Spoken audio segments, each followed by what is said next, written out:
Capítulo 2. Majestosa monotonia. Sir James Jeans, o famoso astrônomo britânico, disse certa vez: o universo parece ter sido desenhado por um matemático puro. Joseph Campbell escreveu também sobre a intuição de uma ordem cósmica, matematicamente definível. Contemplando a ordem da Terra, do Sistema Solar e do universo estelar, cientistas e estudiosos concluíram que o grande projetista não deixou nada para o acaso. A inclinação da Terra, por exemplo, de 23 graus, produz as nossas estações. Os cientistas dizem-nos que, se a Terra não tivesse a exata inclinação que tem, os vapores dos oceanos mover-se-iam para o sul e norte, cobrindo os continentes de gelo. Se a Lua estivesse a 80 mil quilômetros da Terra, em vez de 320 mil, as marés seriam tão enormes que todos os continentes seriam submergidos pela água. Até mesmo as montanhas seriam afetadas pela erosão. Se a crosta terrestre fosse apenas 3 metros mais grossa, não haveria oxigênio, e sem ele toda a vida animal morreria. Se os oceanos fossem uns poucos metros mais profundos, o dióxido de carbono e o oxigênio teriam sido absorvidos e nenhuma vida vegetal poderia existir.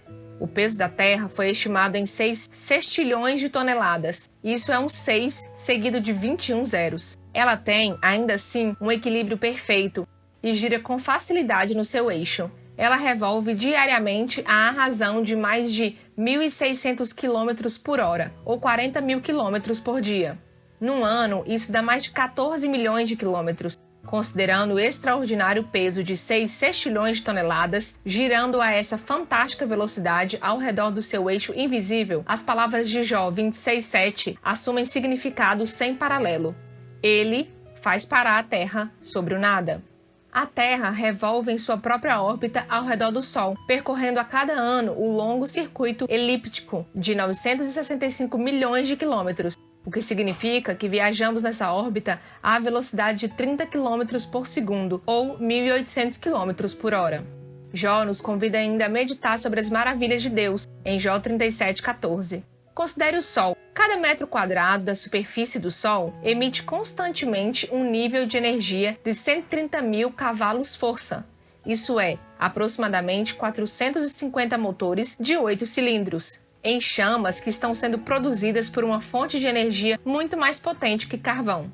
Os 9 grandes planetas do nosso sistema solar distam do Sol entre 57 milhões e cerca de 5 trilhões e 800 bilhões de quilômetros.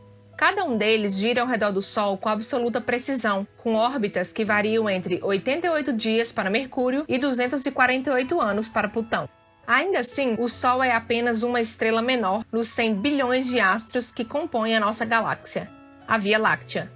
Se você fosse capaz de enxergar bem o suficiente, uma moeda de 10 centavos estendida à distância de um braço ocultaria 15 milhões de estrelas. Quando tentamos apreender mentalmente as quase incontáveis estrelas e os outros corpos celestes encontrados na nossa Via Láctea, apenas somos levados a ecoar o hino de louvor de Isaías ao Todo-Poderoso Criador. Levantai ao alto os olhos e vede. Quem criou essas coisas? Aquele que faz sair o seu exército de estrelas, todas bem contadas, as quais ele chama pelo nome, por ser ele grande em força e forte em poder. Nenhuma só vem a faltar. Isaías 40:26. Não é de admirar que Davi clame: ó Senhor, Senhor nosso, quão magnífico em toda a terra é o teu nome, pois expusestes os céus à tua majestade. Da boca de pequeninos e crianças de peito, suscitaste força por causa dos teus adversários para fazeres emudecer o inimigo e o vingador. Quando contemplo os teus céus, obra dos teus dedos, e a lua e as estrelas que estabelecestes, que é o homem que dele te lembres, e o filho do homem que o visites? Salmos 8, de 1-4. A criação revela tanto poder que desconcerta nossa mente e deixa-nos sem palavras. Somos enamorados e encantados pelo poder de Deus. Gaguejamos e hesitamos diante da santidade de Deus. Trememos diante da majestade de Deus. E apesar disso, mostramos-nos melindrosos e ressabiados diante do amor de Deus. Fico estupefato diante da difundida recusa em nossas terras em pensar-se grande sobre um Deus amoroso. Como nervosos puros sangues, sendo guiados à linha de partida do derby de Kentucky, muitos cristãos relincham, escoceiam e pinoteiam diante da revelação do superabrangente amor de Deus em Jesus Cristo. Em meu ministério como evangelista errante, tenho encontrado chocante resistência ao Deus que a Bíblia define como amor. Os céticos estão entre os acadêmicos untuosos e excessivamente polidos que sugerem discretamente traços da heresia, do universalismo, a centralhões ultraconservadores que enxergam apenas o implacável e empoderado Deus, guerreiro do Pentateuco, e insistem em reafirmar as frias demandas de um perfeccionismo infestado de regras. Nossa resistência ao amor furioso de Deus pode ser traçada de volta à igreja, a nossos pais e pastores e à própria vida. Foram eles, protestamos, que esconderam a face do Deus compassivo em favor de um Deus de santidade, justiça e ira. No entanto, se fôssemos verdadeiramente homens e mulheres de oração, nossos rostos como pederneira e nosso coração devastado pela paixão, abriríamos mão de nossas desculpas. Pararíamos de colocar a culpa nos outros. Temos de sair para um deserto de algum tipo, seu quintal serve, e adentrar uma experiência pessoal com o assombroso amor de Deus. Então, poderemos concordar com o conhecimento de causa com o místico inglês Julian de Northwich. A maior honra que podemos dar ao Deus Todo-Poderoso é viver com alegria pelo conhecimento do seu amor. Poderemos entender por quê, como observa o dicionário teológico do Novo Testamento, que nos últimos dias de sua vida, na ilha de Patmos, o apóstolo João escreveu com majestosa monotonia sobre o amor de Jesus Cristo. Como que pela primeira vez poderemos compreender o que Paulo queria dizer. Veio, porém, a lei, para que a ofensa abundasse. Mas, onde abundou o pecado, superabundou a graça, para que, assim como o pecado reinou na morte, também a graça reinasse pela justiça para a vida eterna. Por Jesus Cristo, nosso Senhor. Romanos 5, 20 e 21. Da mesma forma que João escreveu no crepúsculo da vida apenas sobre o amor de Jesus, Paulo também escreveu abundantemente sobre o Evangelho da Graça. A graça de Deus é a totalidade pelo que homens e mulheres são tornados justos. Romanos 3, 24 e Tito 3, 7. Pela graça, Paulo foi chamado. Gálatas 1, 15. Deus derrama sua gloriosa graça sobre nós em seu Filho. Efésios 1, 6. A graça de Deus foi manifestada para a salvação de todos. Tito 2:11. A graça de nosso Senhor superabundou com a fé e o amor que há em Jesus Cristo. 1 Timóteo 1:14. A graça é depósito ao qual temos acesso através de Jesus Cristo. Romanos 5:2. É um estado ou condição em que nos encontramos. Romanos 5:2. É recebida em abundância. Romanos 5:17. A graça de Deus abundou mais que o pecado. Romanos 5:15, 20, 21 e 6:1. É nos dada em Cristo, 1 Coríntios 1:4. Paulo não a recebeu em vão, 2 Coríntios 6:1. A superabundante graça de Deus está dentro do cristão, 2 Coríntios 9:14. Ela se estende para mais e mais pessoas, 2 Coríntios 4:15. A graça contrasta com as obras, que carecem do poder para salvar. Se as obras tivessem esse poder, a realidade da graça seria anulada. Romanos 11:5, Efésios 2, 5 e 7, 2 Timóteo 1:9. A graça contrasta com a lei. Tanto judeus quanto gentios são salvos pela graça do Senhor Jesus Cristo. Atos 15:11. Apegar-se à lei é anular a graça. Gálatas 2:21. E quando os gálatas aceitaram a lei, caíram da graça. Gálatas 5:4. O cristão não está debaixo da lei, mas debaixo da graça. Romanos 6:14. A graça contrasta com o que é dívida. Romanos 4:4. O Evangelho, que é a boa nova da graça, pode ele mesmo ser chamado de graça. Atos 20:24. Ou de palavra da graça. Atos 14:3 e 20, versículo 32. Sim, o Deus gracioso encarnado em Jesus Cristo nos ama. A graça é a expressão ativa desse amor. O cristão vive pela graça como o filho do Abba, rejeitando por completo o Deus que pega as pessoas de surpresa ao menor sinal de fraqueza, o Deus incapaz de sorrir diante de nossos erros desajeitados, o Deus que não aceita um lugar em nossas festividades humanas, o Deus que diz, você vai pagar por isso, o Deus incapaz de compreender que crianças sempre se sujam e são distraídas, o Deus eternamente bisbilhotando a caça de pecadores. Ao mesmo tempo, o Filho do Pai rejeita o Deus de cores pastéis, que promete que nunca vai chover no nosso desfile. Um pastor que conheço lembra-se de um estudo bíblico de domingo de manhã, na sua igreja, em que o texto estudado era Gênesis 22. Deus ordena que Abraão tome seu filho Isaque e ofereça-o como sacrifício no Monte Moriá. Depois que o grupo leu a passagem, o pastor esboçou o pano de fundo desse período da história da salvação, mencionando inclusive a predominância do sacrifício de crianças entre os cananitas. O grupo ouvia, em embaraçado silêncio. O pastor então perguntou: mas o que essa história tem a dizer para nós? Um homem de meia idade falou: vou dizer o que essa história me diz. Decidi que eu e minha família vamos procurar outra igreja. O pastor ficou perplexo. O quê? Mas por quê? Por quê? Respondeu o homem. Quando olho para esse Deus, o Deus de Abraão, sinto-me mais próximo do Deus verdadeiro. Não esse sofisticado e escrupuloso Deus de Rotary Club, a respeito do qual ficamos tagarelando aqui, nas manhãs de domingo. O Deus de Abraão era capaz de fazer um homem ir pelos ares, de dar e tomar uma criança, de pedir tudo a uma pessoa e ainda querer mais. Quero conhecer esse Deus. O Filho de Deus sabe que a vida tocada pela graça chama-o para viver numa montanha fria e exposta ao vento, não nas planícies aplanadas de uma religião sensata e de meio termo. Pois no coração do Evangelho da Graça, o céu escurece, o vento ruge, um jovem sobe um outro monte Moriá, em obediência ao Deus implacável que exige tudo. Ao contrário de Abraão, ele carrega nas costas uma cruz, e não lenha para o fogo. Como Abraão, em obediência a um Deus selvagem e irrequieto, que fará as coisas da sua forma, não importe o que custe. Esse é o Deus do Evangelho da Graça, um Deus que, por amor a nós, mandou o único filho que jamais teve, embalado em nossa própria pele. Ele aprendeu a andar, tropeçou e caiu, chorou pedindo leite, transpirou sangue na noite. Foi fustigado com um açoite e alvo de cusparadas. Foi preso à cruz e morreu sussurrando perdão sobre todos nós. O Deus do cristão legalista, por outro lado, é com frequência imprevisível, errático e capaz de toda espécie de preconceito. Quando vemos Deus dessa forma, sentimos-nos compelidos a nos envolvermos em alguma espécie de mágica para aplacá-lo. A adoração de domingo torna-se um seguro supersticioso contra os seus caprichos. Esse Deus espera que as pessoas sejam perfeitas e estejam em perpétuo controle de seus sentimentos e emoções. Quando gente esmagada por esse conceito de Deus acaba falhando, como inevitavelmente acontece, ela em geral espera punição. Ela, por isso, persevera em práticas religiosas, ao mesmo tempo em que luta para manter uma imagem oca de um eu perfeito. A luta em si é exaustiva. Os legalistas nunca são capazes de viver à altura das expectativas que projetam em Deus.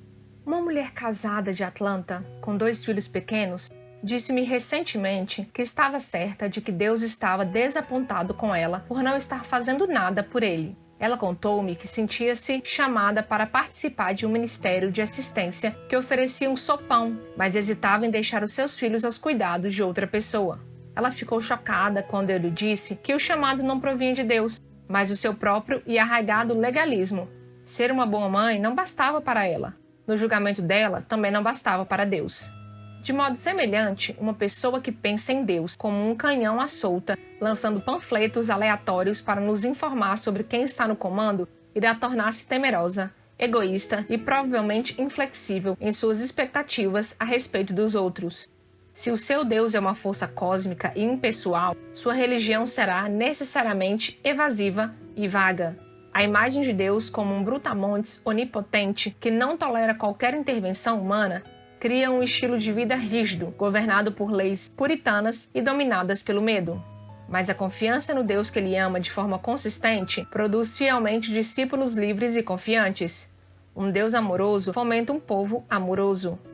Abre aspas, o fato de que nossa visão de Deus molda nossa vida, em grande parte, pode ser uma das razões pelas quais a Escritura atribui tanta importância a buscar a conhecê-lo. Fecha aspas. Peter Van Bremen. Essa verdade é ilustrada pela visão que o profeta Jonas tinha de Deus. Jonas sente-se tão ultrajado quando os ninivitas se convertem depois de sua pregação que deseja morrer. Ele não queria que Deus perdoasse Nínive, queria juízo. Seu nacionalismo estreito tornou impossível para ele apreender o superabrangente amor de Deus. A mensagem desse livro profético, porém, transcende os limites do profeta. Ele proclama quão bondoso Deus é, a forma como sua compaixão estende-se a cada criatura do seu universo, até mesmo, como diz as últimas palavras do livro, aos animais. Todos os homens e mulheres são o povo que recebe o seu cuidado. Todos são chamados a aceitarem o presente extravagante da sua graça, pois aceitação significa simplesmente voltar-se para Deus. Jonas não conseguiu lidar com isso. Ele perdeu a compostura, ficou furioso quando um pé de mamona que lhe servia de guarda-sol murchou, mas mostrou-se ainda assim disposto a deixar, sem nem sequer pestanejar, que milhares de pessoas perecessem em sua incredulidade. Ele não era um sujeito mau, afinal de contas, mostrou-se disposto a dizer adeus ao mundo pelos marinheiros pagãos. Não mau, apenas míope. Deus era o seu Deus, o Deus dos hebreus, aprisionado num único país, um único templo, uma única arca da aliança. A teologia desse livro sagrado é um toque de trombeta para os israelitas de ambos os testamentos. Pensem grande a respeito de Deus. A misericórdia de Deus para com Nínive arrependida, para com Jonas em sua autopiedade, até mesmo para com os animais sem entendimento, prepara caminho para o evangelho da graça. Deus é amor. Ao longo dos anos, tenho visto cristãos moldando Deus à sua própria imagem. Em todos os casos, um Deus assustadoramente pequeno.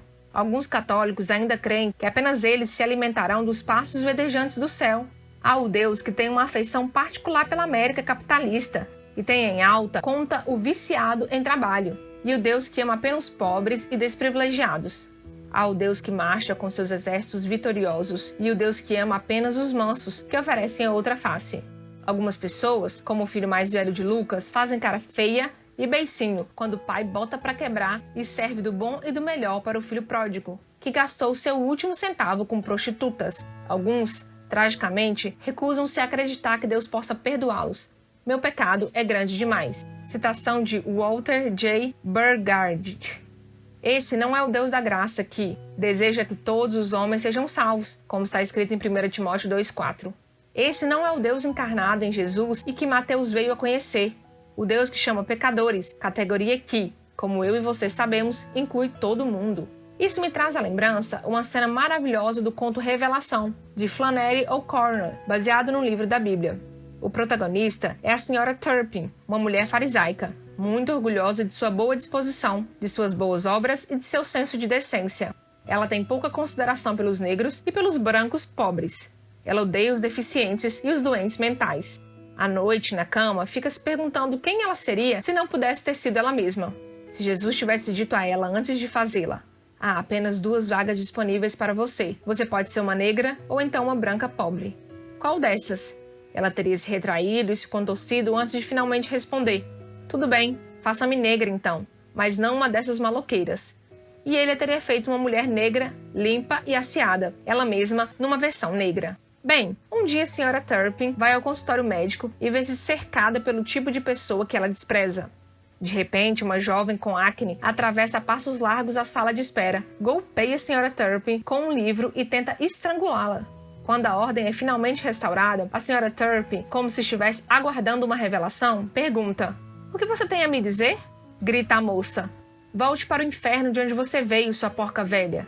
A senhora Turpin desaba, o seu mundo fez-se em pedaços. O Deus que ela havia moldado à sua própria imagem, tão satisfeito com a sua piedade, havia desaparecido. Ela vai para casa e fica em pé no seu quintal, olhando para o chiqueiro, e recebe uma visão. Do chão, ergue-se uma ponte brilhante, oscilante e ardente, que liga a terra e o céu, e por ela, uma enorme horda de almas subiam barulhentamente rumo ao céu. Havia multidões inteiras de mendigos brancos, limpos pela primeira vez em suas vidas, e grupos de negros trajando roupas brancas, e batalhões de deficientes e de lunáticos gritando, batendo palmas e saltando como sapos. E finalmente uma tribo inteira de gente como ela mesma, marchando atrás dos outros com grande dignidade, da forma indiscutivelmente ordeira, sensata e respeitável, que podia em todas as ocasiões esperar-se deles.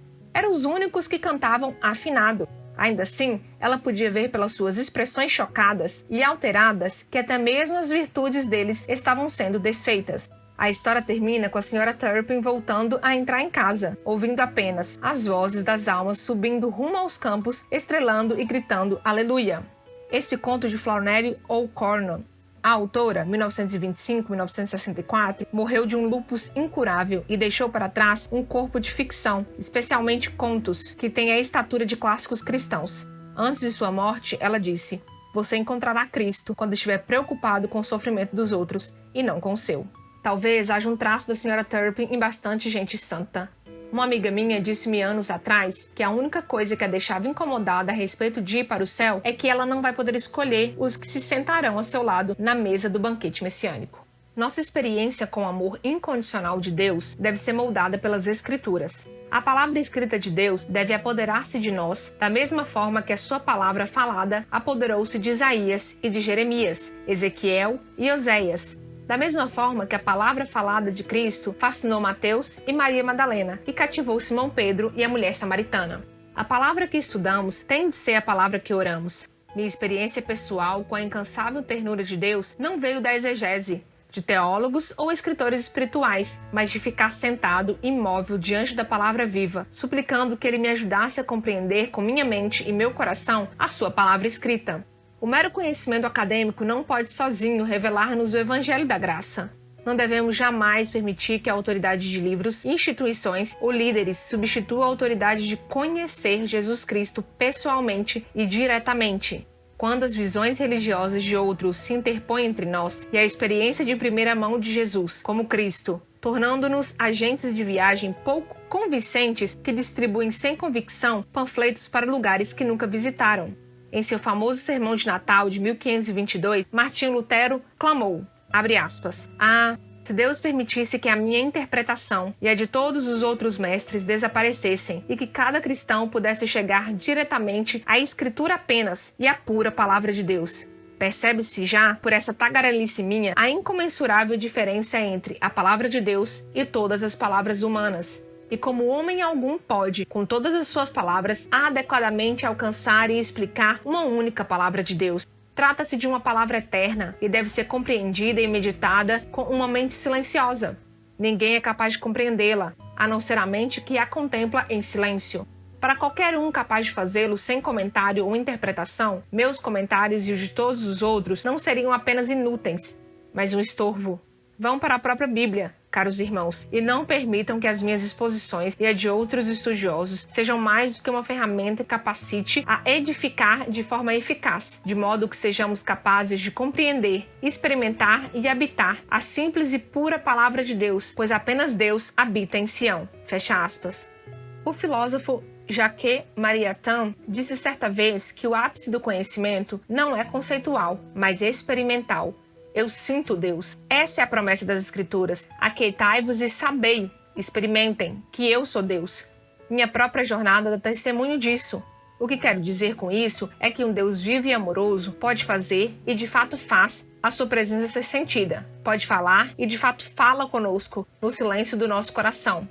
Pode e de fato nos acolhe e acaricia, até que não tenhamos mais qualquer dúvida de que Ele está próximo, de que Ele está de fato aqui.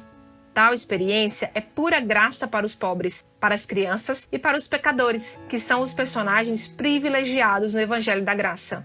Ela não pode ser extraída à força de Deus. Ele a concede livremente. De fato, a concede e tem concedido a gente como Moisés, Mateus, Roslin e eu mesmo. Na verdade, não existe ninguém para quem Deus a negue. Disse Inácio de Loyola. Abre aspas. A experiência direta de Deus é de fato graça. E, basicamente, não há ninguém a quem ela seja recusada. Fecha aspas. Em essência, há uma única coisa que Deus pede de nós. Que sejamos homens e mulheres de oração. Gente que viva perto de Deus. Gente para quem Deus seja tudo e para quem Deus seja suficiente. Essa é a raiz da paz. Temos paz quando Deus gracioso é tudo que buscamos. Quando começamos a buscar qualquer coisa além dele, nós a perdemos. Como disse Merton, na última declaração pública antes de sua morte. Abre aspas. Esse é o chamado dele para nós. Simplesmente sermos gente, a quem basta viver perto dele e renovar o tipo de vida em que essa proximidade é sentida e experimentada. Fecha aspas. Houve uma época na minha vida em que eu não sabia coisa alguma a respeito desse Deus gracioso e seu Evangelho da Graça. Antes do meu encontro com Jesus, minha vida pessoal era marcada por culpa, vergonha, medo, ódio a mim mesmo e, obviamente, baixa autoestima. Veja, crescendo como católico no fim das décadas de 1930, 1940 e 1950, minha preocupação central era o pecado. O pecado estava em todo lugar. Ele nos consumia e dominava nossa consciência. Havia dois tipos de pecado. O mortal, que era o mais sério, e o venial. Cometer um pecado mortal é saber claramente que o que você está prestes a fazer, pensar, querer ou dizer é seriamente errado, e ainda assim fazê-lo, pensá-lo, querê-lo ou dizê-lo da mesma forma. A maior parte das coisas erradas que fazemos encaixa-se na categoria menos ofensiva de pecado venial. Cometer um pecado venial é fazer alguma coisa que não é tão errada assim, ou fazer algo seriamente grave que você não acha que é tão errado assim. ou que o seu coração não tem realmente vontade de fazer. Se o seu irmãozinho menor está sendo uma peste e você diz a ele que queria que ele estivesse morto, você cometeu um pecado venial. Se você dá o tiro e o mata, cometeu um pecado mortal. Embora a diferença entre o pecado mortal e venial pareça óbvia, não se engane. Há mais aqui do que parece na superfície. O que é seriamente errado e o que não é? E quem decide? Eis uma situação que cada católico da minha geração era obrigado a enfrentar rotineiramente. Você está no Yankee Stadium, assistindo a um jogo de beisebol numa noite de sexta-feira, em junho de 1950. Católicos são proibidos de comer carne às sextas-feiras, sob pena de pecado mortal. Mas você quer um cachorro-quente. Considerar a possibilidade de comer carne numa sexta-feira é por si mesmo um pecado venial. Querer comer é outro. Você nem saiu da poltrona e já pecou 2 vezes. E se você acaba mesmo comendo um? Fora o risco de engasgar com a comida proibida e ser punido na mesma hora. Você cometeu um pecado mortal ou venial? Bem, se você acha que é mortal, pode ser que seja mesmo mortal. Se você acha que é venial, talvez ainda assim seja mortal. Depois de muito refletir, você decide que é venial. Você chama o vendedor de cachorro-quente, tira o dinheiro do bolso e compra um. Este é claramente um ato voluntário. Você acha que pode ir confessar seu pecado ao padre no sábado à noite. Mas espere lá. Um pecado venial não se torna mortal quando você o comete deliberadamente? É um risco que você está correndo. E se você esqueceu que é sexta-feira? Nesse caso, comer o cachorro-quente talvez não seja pecado, mas esquecer que é sexta-feira é. E se você lembrar que é sexta-feira quando estiver na metade do cachorro-quente, será um pecado venial terminá-lo? E se você jogar o resto fora, não é desperdício de comida? Em 5 minutos você já cometeu pecados suficientes para mantê-lo no purgatório por 1 milhão de anos. A coisa mais simples a fazer é não arriscar. Fique longe do Yankee Stadium às sextas-feiras. Ser católico naqueles dias significava uma luta para evitar o pecado, quer fosse mortal ou venial. Ao mesmo tempo que você não queria ir para o inferno, não queria também apodrecer no purgatório. É melhor evitar riscos, ponderar cada pensamento, palavra, ação, desejo e omissão. Concluir que tudo que você tem vontade de fazer é pecado, como disse Jeff Stone. Em retrospecto, embora muito de tudo isso pareça hilariante, os sentimentos de culpa e de vergonha eram terrivelmente reais. Numa noite de verão de junho de 1947, cheguei à puberdade. Comecei a explorar meu corpo no chuveiro e, pela primeira vez, ele formigou em resposta. Masturbei-me. Entrei em pânico. Enfiei as roupas mesmo antes de enxugar e corri para a igreja local, onde confessei meu pecado. O padre trovejou. Você fez o quê? Você sabia que pode ir para o inferno? Por isso? A voz dele retumbou pela igreja repleta. Fui para casa sentindo-me humilhado e assustado. Desde então, tenho conhecido muitos confessores gentis, sábeis e compassivos, e os afetuosos ventos da primavera têm soprado na Igreja Católica, depois de um longo e gélido inverno. Ao longo dos anos, a consciência crescente da graça radical produziu profundas mudanças em minha percepção de mim mesmo. A justificação pela graça mediante a fé significa que sou aceito por Deus como sou. Quando minha mente é iluminada e meu coração penetrado por essa verdade, posso aceitar-me como sou. A autoaceitação genuína não deriva do poder do pensamento positivo, de jogos mentais ou da psicologia popular. É a operação da fé no Deus da graça. Por diversas vezes durante meu ministério, as pessoas têm expressado o temor de que essa autoaceitação irá abortar o processo de conversão em andamento e conduzir a uma vida de ociosidade espiritual e frouxidão moral. Nada poderia estar mais longe da verdade. A aceitação do eu não implica resignar-se com o estado de coisas. Ao contrário, quanto mais plenamente aceitamos a nós mesmos, mais começamos a crescer de forma bem-sucedida. O amor é um estímulo muito superior à ameaça e à apressão. Van Bremen diz: certa santa costumava dizer que era o tipo de mulher que avançava mais rapidamente quando atraída pelo amor do que conduzida pelo medo. Ela era, no entanto, perspicaz o bastante para saber que somos, todos nós, esse tipo de pessoa. É possível alcançar-se grande santidade de vida ao mesmo tempo em que nos mantemos tendendo à mesquinharia e insinceridade, sensualidade e inveja. Mas o primeiro passo será sempre reconhecer que sou assim. Em termos de crescimento espiritual e convicção fé, de que Deus aceita-me como sou, é um tremendo incentivo para que eu melhore. Quando nos aceitamos pelo que somos, diminui em nós a fome de poder e da aceitação dos outros. Porque nossa intimidade conosco reforça-nos o senso de segurança. Deixamos de nos preocupar em ser poderosos ou populares. Deixamos de temer as críticas, porque aceitamos a realidade de nossas limitações humanas. Uma vez integrados, é com menos frequência que somos assaltados pelo desejo de agradar os outros, simplesmente porque ser verdadeiros conosco produz paz duradoura. Somos gratos pela vida e nos amamos e nos apreciamos a nós mesmos em profundidade. Esse capítulo começou com um hino de louvor ao poder de Deus manifesto nas obras da criação. O Evangelho da Graça elimina qualquer aparente dicotomia entre o poder de Deus e o seu amor, pois a obra de criação é um ato de amor.